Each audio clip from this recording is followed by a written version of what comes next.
문 대통령은 시정연설에서 일자리 추경안의 중요성을 강조했습니다. 국민의 삶이 고단한 근본 원인은 바로 일자리입니다. 한국당은 인사 문제가 풀리지 않으면 사실상 모든 국회 일정을 보이콧하기로 당론을 국민의당과 모았습니다. 다른 정당도 현재로선 협조할 의사가 없음을 분명히 했습니다.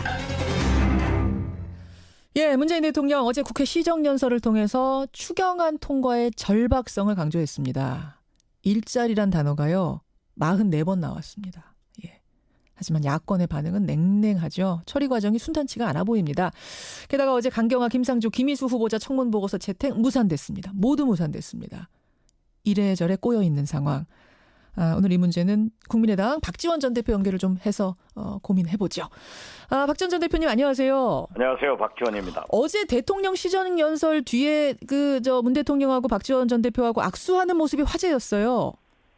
네. 오랜만에 하신 거죠? 지난번에 대통령 당선되시고 제 방을 방문해서 한번 만나 뵙고 예. 두 번째입니다. 어떻게 좀 온기가 전해지든가요? 어떻게 느끼셨어요? 손 딱 잡을 때. 아무래도 뭐 대통령께서 국회의석으로 일부러 찾아와서 예. 하시는 악수이기 때문에 또 반갑고 요즘 잘하고 계셔서 더 좋았습니다. 그러셨어요. 어제 이제 시정연설, 일자리 추경을 위해 도와주십시오. 이런 호소였는데 박지원 의원께서는 연설 듣고 마음을 좀 정하셨습니까? 추경에 대해선? 일자리, 특히 청년 실업 문제나 노인 복지에 대해서 추경을 편성했기 때문에 당연히 도와드려야죠. 그렇지만은 거기에 과연 공무원 숫자를 늘려서, 즉 공공 일자리를 늘려서 일자리 문제를 해결하겠다라고 하는 데는 우리 당내에서나 저 개인적으로도 그것은 아니다. 이런 생각을 가지고 있습니다. 사실은 요 사이에 박지원 의원께서 계속 문재인 대통령 잘한다만 하셔서 추경에 대해서도 적극적으로 동의하실 줄 알았는데 추경에 대해서는 좀 부정적이시네요.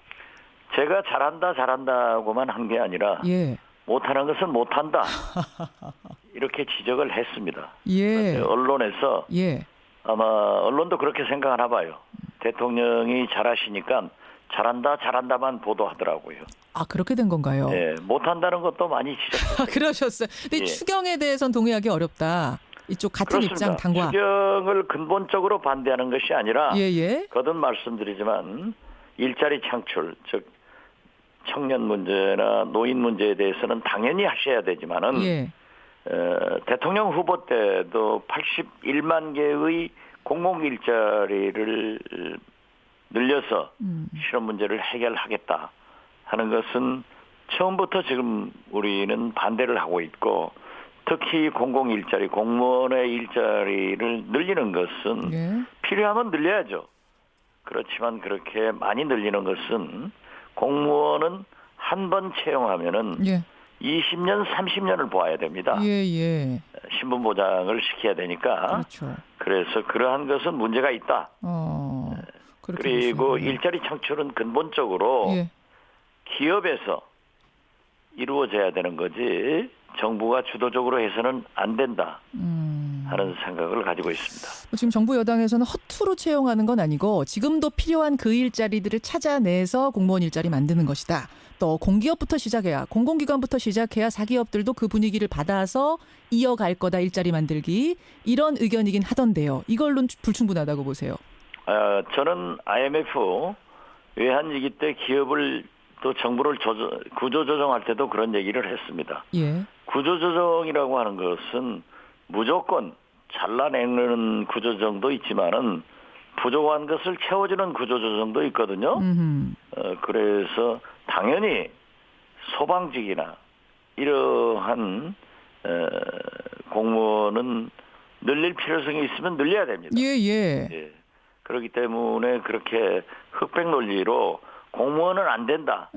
이런 것은 아니고, 그건 아니고. 늘릴 수 있는 것은 늘려야 되지만은 예? 또 줄여야 될 것이 있으면 줄여서 근본적으로 작은 정부를 지향해야 된다. 그런 이런 말씀. 얘기를 하는 겁니다. 그러니까 지금 81만 개 이렇게 뭐 숫자를 박아놓고선 자기적으로 가지 말아라 뭐 이런 말씀. 조금 더 효율적으로 계산을 따져보자 차근차근하게 이런 말씀이세요. 지금 지방에 기초단체를 가면은 인구는 3만 명 내외인데 예. 공무원 숫자는 1,000명, 2,000명으로 늘어나고 있어요. 예. 물론 사회복지사 같은 것을 채용하는 것은 바람직하지만은 그러한 문제를 근본적으로 가지고 있다 이런 얘기입니다. 알겠습니다. 이 참 추경도 지금 박지원 의원 말씀 들어보니까 쉽게 풀릴 상황이 아닌 것 같은데 게다가 인사 문제까지 겹쳤습니다. 자유한국당 저는 이미 문재인 정부가 굉장히 강하게 산들바람 불어서 나가지만은 봄단은 끝난다. 그런데 7가지 문제가 올 것이다라고 하는 중에 두 번째가 추경 문제다 이렇게 지적을 했고 이것은 비록 자유한국당은 참여를 하지 않지만 예? 모두 3당이 지금 논의는 하고 있지만은 조금 문제가 있을 겁니다. 아니 지금 그러니까 자유한국당은 세 사람 다 안 된다. 강경화, 김상조, 김희수. 국민의당은 적어도 강경화 후보자는 안 된다 이런 입장인데 박지원 전 대표께서는 셋 다 찬성 입장이셨죠. 지금도 그대로십니까? 제 개인적 생각은 변함이 없습니다. 예. 김상조, 김희수, 강경화 이 세 분들을 해줬으면 좋겠다. 하자 이런 생각이지만은 예. 우리 국민의당 의원총회를 열어보니까 특히 청문회에 참여했던 청문위원들이 전부 반대를 하고 있어서 우리 당론으로 반대가 사실상 결정돼 가지고 그렇죠. 굉장히 어둡습니다. 지금 상황이 굉장히 애매해요. 만약 야당이 그러니까 특히 국민의당이 입장을 바꾸지 않는다면 대통령은 강경화 후보자 임명을 강행하거나 아니면 포기하거나 둘 중 하나를 선택해야 되는데 만약 강행을 할 경우에는 김희수 후보자를 버리는 꼴이 됩니다. 왜냐하면 김희수 헌재소장 후보자는 국회 인준을 꼭 받아야 되는데 국회에서 통과시켜주지 않을 가능성이 크기 때문에요. 강경화냐 김희수냐. 어떻게 해야 된다고 보세요? 어떻게 하시겠어요? 만약 박지원 전 대표가 지금 대통령 입장이시라면. 제가 하고 싶은 말씀을 우리 김현정 앵커가 해주니까 대단히 전략적으로도 정리를 잘해줘서 감사합니다. 이 예측이 맞습니까 지금? 제 예측이? 맞습니다. 맞아요. 예. 예, 아주 정확하게 맞는데요. 예. 저는 대통령께서 조금 더 인내하면서 설득할 필요가 있다. 만약에 강경화 장관을 그대로 임명한다고 하면은 예. 김희수 헌법재판소장의 인준 표결에 장담하지 못합니다.